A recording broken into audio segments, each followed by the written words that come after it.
কেদারনাথের second পার্টে তোমাদের সবাইকে স্বাগত। এখান থেকে আমরা এখন লাঠি নিচ্ছি, 30 টাকা করে এক একটা লাঠি। নমো নমো জয় নমো শিবায়। হাই এভরিওয়ান, আমি দেবিকা আর আমার চ্যানেলে তোমাদের সবাইকে স্বাগত। সো আজকে হলো কেদারনাথের মেইন পার্টটা, যেখানে আমরা আজকে গৌরীকুণ্ড থেকে কেদারনাথে উঠবো। তো আগের ব্লগটায় কিছু পার্টস তোমাদের দেখিয়েছিলাম কিভাবে আমরা এলাম গৌরীকুণ্ডে। তো আজকে হলো আমরা যে হেঁটে যাব সেইগুলো আমরা তোমাদের সাথে শেয়ার করব। এখন অলরেডি হাঁটা স্টার্ট করে নিয়েছি আর একটা স্টিকও নিয়ে নিয়েছি। আর এই যেখানে ঘোড়াগুলো দাঁড়িয়ে আছে অলরেডি, আর একটা ক্লিপ অ্যাড করব যেখানে সূর্যটা কি সুন্দরভাবে উঠলো, মানে খুব ভালো ভিউটা ছিল, তো সেটা অ্যাড করব। চলো রাস্তায় যেতে যেতে যা হবে না হবে সেগুলো শেয়ার করব।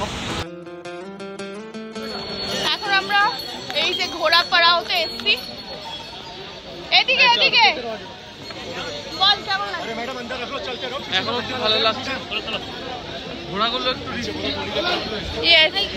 ঘোড়াগুলো খুব খারাপ ভাবে যাচ্ছে। এই যে পিছনে সব ঘোড়াগুলো দাঁড়িয়ে পরপর।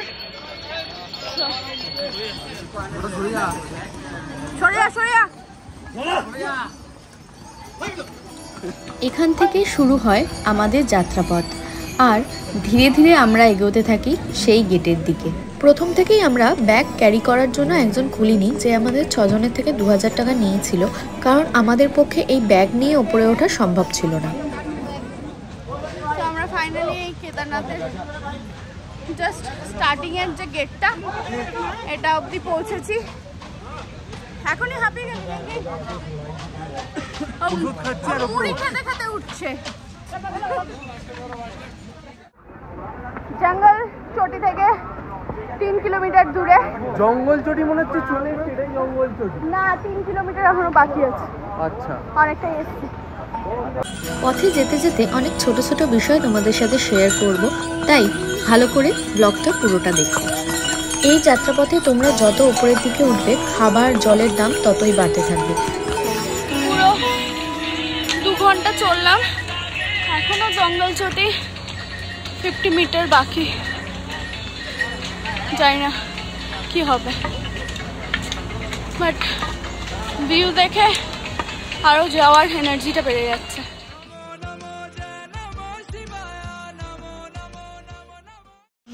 প্রত্যেকটা মোড় আসছে আর প্রতিটা মোড়েই সৌন্দর্যটা খুবই সুন্দর। আর এদিকে পরপর সব শপগুলো আছে যেখান থেকে তোমরা ম্যাগি আর নানান চিপস, জল এসব পাবে। এখনো আই থিঙ্ক আমরা জঙ্গল চট্টি পৌঁছাই, আর ভিউটা জাস্ট অসাধারণ দেখাচ্ছে।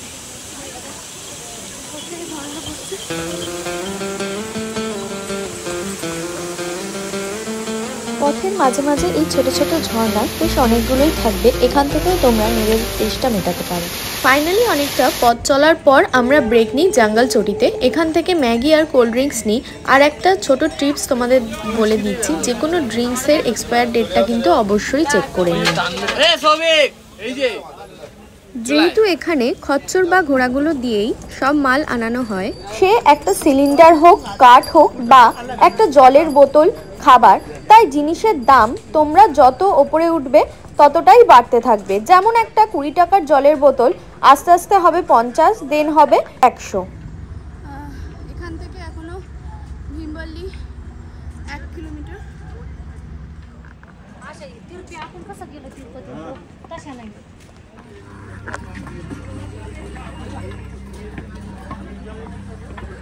তো এখন ক্যাম্প ভীমবালিতে পৌঁছালাম, মোটামুটি 6 কিলোমিটার, এখনো 10 কিলোমিটার মতো বাকি।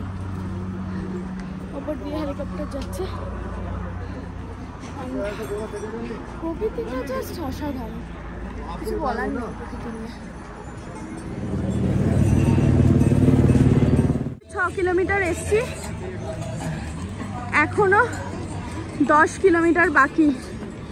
কোথায় তুমি মহাদেব, কখন তোমার দেখা পাবো? এখান থেকেও যদি কেউ চায় তাহলে ঘোরা করতে পারে, কারণ এতটা আসার পর অনেকেরই মনে হতে পারে যে আর পারা যাচ্ছে না, তারা এখান থেকে ঘোরা করতে পারে। ঘোরার চার্টগুলো আমি একটু দেখিয়ে দিচ্ছি তোমাদের।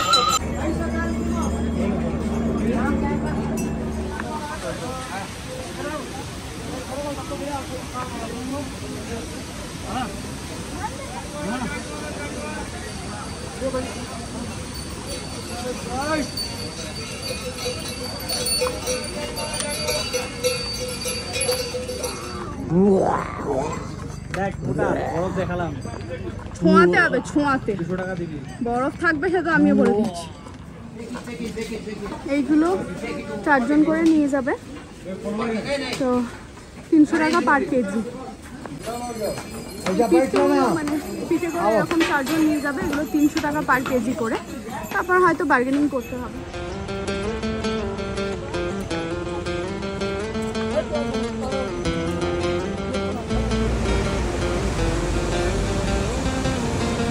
नमो नमो जय नमो शिवाय नमो नमो जय नमो शिवाय। এই সেই মন্দাকিনী নদী যা কেদারনাথের ওপর থেকে ভেসে আসছে এবং এই ব্রিজটাই জুড়ে রেখেছে এই প্রান্ত থেকে ওই প্রান্তকে কেদারনাথকে। তো আমরা এখন অলমোস্ট বারার লিঞ্চল্লির কাছাকাছি এসেছি, এখনো অনেকটা রাস্তা বাকি। তো মহাদেবের নাম করে এগিয়ে যাচ্ছি, এখনো অনেকটা পথ পার করেছি, কিন্তু হ্যাঁ কিছু জায়গায় ব্যথা হচ্ছে, তা বলে এরকম বলতে পারবো না যে আর চলার ইচ্ছা নেই, না যাবো না, এরকম কিছু হয় একদমই মনে হচ্ছে না যে যাবো না, বা শ্বাসকষ্ট সেরকম কিছু হয়, সেরকম কিছু হচ্ছে না। প্রবলেম যেটা সেই হচ্ছে খচ্চরগুলো, যেগুলো বারবার ধাক্কা দিয়ে দিয়ে যাচ্ছে। এরকম অনেক ঘটনা মানে ঘটছে, যারা পড়ে যেতে বেঁচে যাচ্ছে। হ্যাঁ, আর আজকে ওয়েদারও অনেক ভালো, কোনো বৃষ্টি হয়নি এখনো অবধি। কিন্তু এখন মেঘলা, হ্যাঁ মেঘলা, চারিদিকটা কুয়াশা। আর এখানে পিছনে দেখো একটা খুব সুন্দর জায়গা এসছে, ওর জন্য জায়গাটা শেয়ার করলাম। পিছন দিয়ে ঝর্ণা পড়ছে আর পাথরগুলো এরকম ওপর থেকে পড়েছে, জানি না ক্যামেরাতে কতটা বোঝা যাবে, বাট নিজের চোখে তো দারুণ লাগছে জাস্ট। তো আবারও বলবো হর হর মহাদেব, তাড়াতাড়ি আমাদের পৌঁছে যাবে। भोले मेरे शिव है करते हैं कमाल शंकर। नमो नमो जय नमो शिवाय नमो नमो नमो नमो शिवाय।